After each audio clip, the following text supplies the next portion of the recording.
दोस्तों वैसे तो ज़ेलेंस्की के लिए कहा जाता था कि अगर एक क्लाउन पैलेस आ जाए तो वो राजा नहीं बन जाता बल्कि पूरा का पूरा पैलेस सर्कस में तब्दील हो जाता है। लेकिन आज ये ट्रंप से ज़्यादा, उसके कैबिनेट से ज़्यादा और किसी पे एप्रोप्रिएटली बैठ ही नहीं रहा। ट्रंप दोस्तों जाने-माने क्लाउन हैं और उन्होंने पूरे के पूरे यूएस एडमिनिस्ट्रेशन को एक सर्कस बना के रख दिया है और वही क्लाउन्स आज ऊट-पटांग बयान देना शुरू कर दिए हैं। दोस्तों वो यहां तक कहने लगे हैं कि ये जो रशिया यूक्रेन वॉर है ये मोदीज वॉर है। इतना ही नहीं, इसके आगे बढ़ के वो कहते हैं देखिए जी, इंडिया तुम चाइना के साथ दोस्ती करोगे, चाइना तो अक्साई चिन्ह लिया है और ये सारी बातें बता रहे हैं और कह रहे हैं कि तुम दुनिया के सबसे बड़े डेमोक्रेसी हो, बिहेव लाइक वन, इन अथॉरिटेरियन स्टेट्स के साथ साइड मत करो। अब ये बात है ना साहब, तो मुझे ये बताइए ट्रंप आसिम मुनीर के साथ क्या कर रहे थे? आसिम मुनीर कौन है? आसिम मुनीर स्वयं एक डिक्टेटर है। व्हाइट हाउस में आपने उनको बुलाया, फेलिसिटेट किया, ठीक आतंकवादी हमले के बाद, हमारे इनोसेंट सिविलियंस को मारने के बाद, और आपने क्या किया? आपने उस अथॉरिटेरियन को रिबुक करने के बजाय आपने उसकी पीठ थपथपाई है। तो आप हमें ये ज्ञान तो कृपया करके ना दें। लेकिन दोस्तों यहां पे देखने वाली बात यह है कि यूएस का जो फ्रस्ट्रेशन है भारत के साथ वो सामने आ चुका है।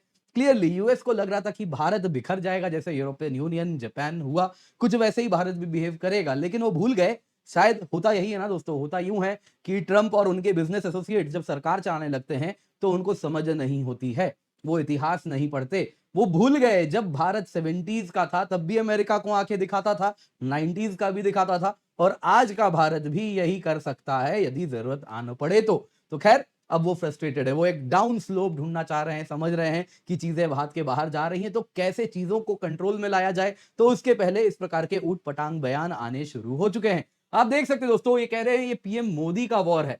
वो कह रहे हैं इंडियन इतने एरोगेंट हैं, हमारी सोवरेनिटी, ये सारी बातें कर रहे हैं कि हमारी सोवरेनिटी, हम जिससे चाहे उससे चाहे तेल खरीदें। ये कितना एरोगेंस है इनमें। इसके आगे कहते तुम तो सबसे बड़े डेमोक्रेसी हो, जरा अथॉरिटेरियंस के साथ क्या कर रहे हो। जरा आप स्वयं ये वीडियो देखिए, पीटर नवैरो क्या कह रहे हैं। वैसे आपको याद दिला देता हूं, व्हाइट हाउस के senior counselor for trade and manufacturing है पीटर नवैरो। तो आइए जरा आप स्वयं इसको देखिए। To me, Joe, is that the Indians are so arrogant about this. They say, "Oh, we don't have higher tariffs. Oh, it's our sovereignty. We can buy oil from anyone we want." India, you're the biggest democracy in the world. Okay, act like one. Side with the democracies. You're getting in bed with the authoritarians. China, you've been at quiet war with them for decades. They invaded Aksai Chin and all your territory. These are not your friends, folks. Okay, and the Russians. I mean, come on.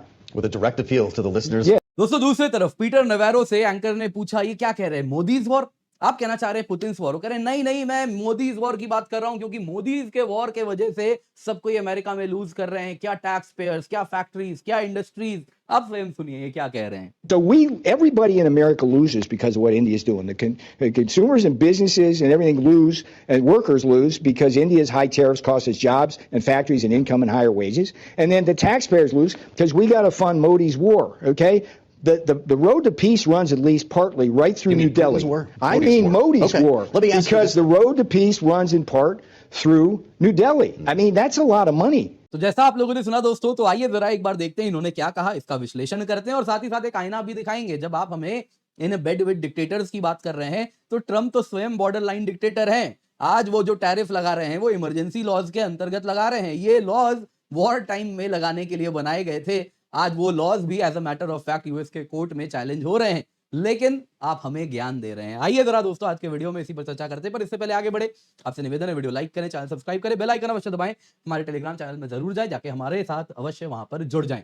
सबसे पहले दोस्तों Peter नवैरो ने कहा Modi's war, तो इसमें क्या कहा है जरा मैं आपको हिंदी में पूर्ण रूप से समझाता हूं। वो कहते हैं अमेरिका में सब कोई हार रहे हैं क्योंकि इंडिया जो कर रहा है, इंडिया मल्टीपल चीजें कर रहा है, अलग अलग चीजें कर रहा है जिससे अमेरिकन लूज कर रहे हैं, हार रहे हैं। उन्होंने कहा अमेरिकन कंज्यूमर्स, अमेरिकन बिजनेसेस वो हारते हैं, अमेरिकन वर्कर्स हारते हैं जब इंडिया हाई टैरिफ लगाता है, जिससे होता यूं है कि अमेरिका का सामान इंडिया नहीं जाता, जिस वजह से हमारे यहाँ जो जॉब क्रिएशन होता वो नहीं हो पाता। अमेरिकन फैक्ट्रीज, अमेरिकन इनकम और हायर वेजेस की भी बात करें, H1B वीजा वगैरह की वो बात करने लग गए। फिर दोस्तों इन्होंने कहा फिर अमेरिकन टैक्स पेयर्स हारते हैं। क्यों? क्योंकि हमें मोदीज वॉर को फंड करना पड़ता है।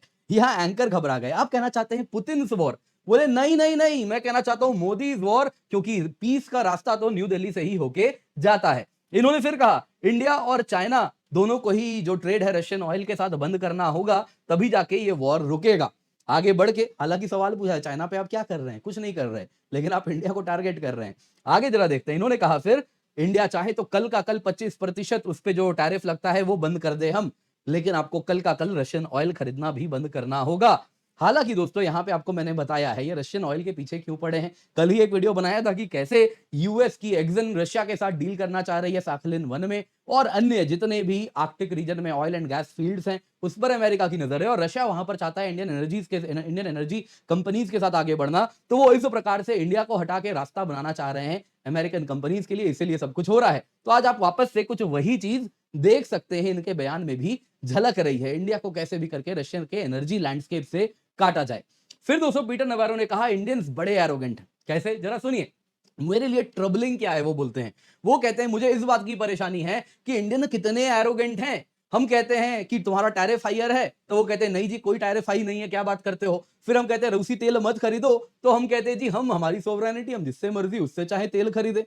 तो साहब ये एरोगेंस नहीं है, ये सोवरेनिटी है, हमारा फैसला है, हमारे लिए ऑयल बहुत क्रिटिकल है, हमें सस्ते दाम में ऑयल चाहिए, भारत के कंज्यूमर्स को चाहिए। अब में से कई लोग कहते हैं भारत के कंज्यूमर्स को थोड़ी सस्ती कीमत पे तेल मिला।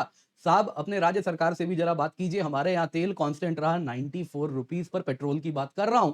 ये वही कीमत है जिस कीमत पे अगर आप देखें तो बाकी इकोनॉमीज में भी गया, और अगर आप यूरोपियन इकोनॉमीज की बात करें तो वहां पे तेल कितना महंगा था, इससे काफी ज्यादा था। तो हमें ये सस्ते कीमत पर तेल मिलता रहा, क्योंकि ऐसा नहीं है सिर्फ रिलायंस ने रशियन ऑयल खरीदा है, आईओसीएल, बीपीसीएल, एचपीसीएल सब ने खरीदा है। तो हमारे यहाँ प्राइस स्टेबिलिटी इसी रूसी तेल के वजह से रही है, इसमें दो मत है ही नहीं।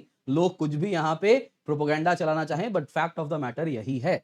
दोस्तों यहाँ पे अगर आप देखें तो हम आज जो तेल खरीद रहे हैं इसको इनसे बड़ी समस्या है। फिर वो कहने लगे तुम तो अथॉरिटेरियन के साथ इन बेड जा रहे हो, चाइना ने अक्साई चीन को इन्वेड किया, तुम्हारी सारी टेरिटरी ले ली, वो तुम्हारे दोस्त नहीं है, एंड रशिया, कम ऑन, ये क्या बात हुई, रशिया पे कुछ बोलने को है नहीं तो कम ऑन, यही तुम्हारा इंटेलेक्चुअल डेप्थ है, कुछ बोल नहीं सकते तो कम ऑन। ये क्या बातें करते हैं दोस्तों। यहां तक बात है ना, चाइना दोस्त है या दुश्मन हम अच्छे से जानते हैं वो क्या है, तो तुम कौन से दोस्त हो, तुमने क्या किया है, तुम्हारा तो इतिहास भी दुश्मनी का ही रहा है। 71 से लेके हमारे न्यूक्लियर टेस्ट से लेके हर जगह तुमने सिर्फ और सिर्फ रास्ते में अड़चने ही अड़ाई हैं, तो तुम कौन से दोस्त हो। तो तुम्हारा इतिहास अगर हम दिखाने बैठ जाएं तो शर्मसार हो जाओगे, लेकिन हम इतिहास को भूल के आगे बढ़ना चाहते हैं। और अब तक यूएस एडमिनिस्ट्रेशन भी कुछ वैसा करना चाह रहा था, बीच बीच में शरारतें करता था जो कि हम इग्नोर करते थे क्योंकि वो मैनेजेबल था। लेकिन अब जो तुम कर रहे हो वो ओपनली इंडिया के सोवरेनिटी को चैलेंज कर रहे हो, इंडियंस को चैलेंज कर रहे हो। आगे जरा सुनिए, कहते हैं इंडिया सबसे बड़ा डेमोक्रेसी है, एक्ट लाइक वन, ज्ञान दे रहे हैं। तो आइए जरा ज्ञान ले लीजिए, आप क्या कर रहे हैं साहब। पहली बात तो ये आपके ट्रंप क्या हैं, ट्रंप आपके बॉर्डर लाइन डिक्टेटर हैं, वो जिस प्रकार से टैरिफ लगा रहे हैं कोई यूएस लॉज अलाउ नहीं करती एक्सेप्ट इमरजेंसी लॉज। आप इमरजेंसी लॉज का इस्तेमाल कर रहे हैं। क्या अमेरिका स्टेट ऑफ वॉर में है इस वक्त, क्या अमेरिका में इमरजेंसी इंपोज हो चुकी है, तो क्या इमरजेंसी की वजह से प्रेसिडेंट के पास लेजिस्लेचर का पावर आ गया है सारा का सारा। आपके अमेरिका के प्रेसिडेंट वैसे ही बिहेव कर रहे हैं, इसी को डिक्टेटर कहते हैं। लेकिन आप तो चाटुकार, आप क्या जाने ये सब। आगे की बात, आप क्या कर रहे थे इस आदमी के साथ, ये पीछे से व्हाइट हाउस में शर्म आ रही थी ना इसके साथ फोटो खिंचाने में। एक फोटो नहीं है ट्रंप की इसके साथ, लेकिन व्हाइट हाउस में पीछे के दरवाजे से इसे घुसा रहे थे। अब आसिफ मुनीर जहां से आते हैं वहां ये सारे काम रात के अंधेरे में ही होते हैं तो वही हो रहा था वहां भी, तो इस प्रकार से पीछे के दरवाजे से लाए रहे थे। उसके बाद आप क्या कर रहे थे, जब भारत में आतंकी हमला हो रहा था, आप तो हमारे मित्र हैं ना, आप कह रहे हैं जब भारत में आतंकी हमला हुआ, जिस आदमी ने इसको अंजाम दिया, आप उसके साथ क्या किए, आप उसके साथ अपने सेंटकॉम कमांडर के साथ अलग अलग तस्वीरें खिंचा रहे हैं। देख लीजिए कितनी तस्वीरें हैं। व्हाइट हाउस इसे रिबुक करने के बजाय क्या किया, इनको फैसिलिटेट किया कि वाह बहुत अच्छा काम करके आए हो। इसके सिवा क्या किया आपने, तो आपने ये टेरर अटैकर को लेजिटिमाइज किया, इसके रूल को लेजिटिमाइज किया। आज ये एक डिक्टेटर है जिसके साथ आप गलवैया पा रहे हैं। तो हमें तो कृपया करके ये ज्ञान ना दे डेमोक्रेसी का, क्योंकि आप जो रन कर रहे हैं साहब वो कहीं से भी डेमोक्रेसी नहीं है। ट्रंप स्वयं बॉर्डर लाइन डिक्टेटर है जो आज झलक रहा है। दोस्तों यहाँ पे पीटर नवैरो सच तो ये पूर्ण रूप से फ्रस्ट्रेटेड हो गए हैं। स्टैनली जॉनी साहब ने एक बड़ी अच्छी बात कही है, हिंदू के लिए ये इंटरनेशनल रिलेशंस कवर करते हैं, तो इन्होंने कहा कि देखिए साहब जो पीटर नवैरो है ना वो ट्रंप के अटैक डॉग हैं, ठीक वैसे ही जैसे मेडवेडेव रशिया के लिए पुतिन के लिए है। तो ये क्या कर रहे हैं, जब ये 50% टैरिफ जब यूएस ने अनाउंस किया था, अमेरिकन सोचे थे कि इंडिया भीख मांगेंगे कि डील दे दो प्लीज, 50% टैरिफ मत लगाओ। वैसा कुछ नहीं हुआ, हमने वैसा कुछ नहीं किया क्योंकि भारत ऐसे काम नहीं करता। आप देख सकते हैं, इसलिए इनका फ्रस्ट्रेशन आज झलक के सामने आ रहा है। हर स्टेटमेंट, अमेरिका का सेंटर ऑफ ग्रेविटी है ना, सेंटर ऑफ ग्रेविटी अमेरिका के लिए आज इंडिया बन चुका है। अब पाकिस्तान के साथ उठना बैठना होगा तो यही होने वाला है। है ना, वो जो इंडिया को लेके आपके यहाँ जो सेंटर ऑफ ग्रेविटी है तो वो दिख रहा है। तो इसलिए आज आप देख सकते हैं फ्रस्ट्रेशन आउट इन ओपन है। नवारो हो गए, बेसेंट हो गए, हर रोज उठते हैं, इंडिया इंडिया शुरू कर देते हैं, सोचने के पहले इंडिया इंडिया करते हैं, ट्रंप उठ के इंडिया इंडिया करते हैं, तो आपकी centre of gravity India shift हो चुकी है। ये जो टैरिफ्स हैं इनका इंपैक्ट इंडिया पे होगा, इसमें कोई दो मत नहीं है, डेफिनेटली होगा, इंडियन इकोनॉमी पे भी होगा। लेकिन जो रिश्तों को आपने डैमेज किया ना इसके बाद, वो इंपैक्ट लॉन्ग टर्म रहने वाला और अमेरिका के भी ऊपर होगा। सिर्फ इकोनॉमी नहीं, आपके लिए जो स्ट्रेटेजी थी इस पूरे रीजन की, सब कुछ इंपैक्टेड हो रही है। आज हम एक यूनिपोलर दुनिया में नहीं रहते। तो ट्रंप को ये जो गलतफहमी है कि वो एकमात्र दुनिया के ग्रेट पावर हैं, तो उस गलतफहमी से निकल जाइए, क्योंकि आप जो एक्ट कर रहे हैं वो सच्चाई से मीलों दूर है। और आपको जो रोज रोज चपट पड़ रही है भारत से, वो यही बता रहा है कि you are not the sole super power of this world. दुनिया मल्टीपोलर हो चुकी है, इसीलिए आप रोज चपेड़ खा रहे हैं।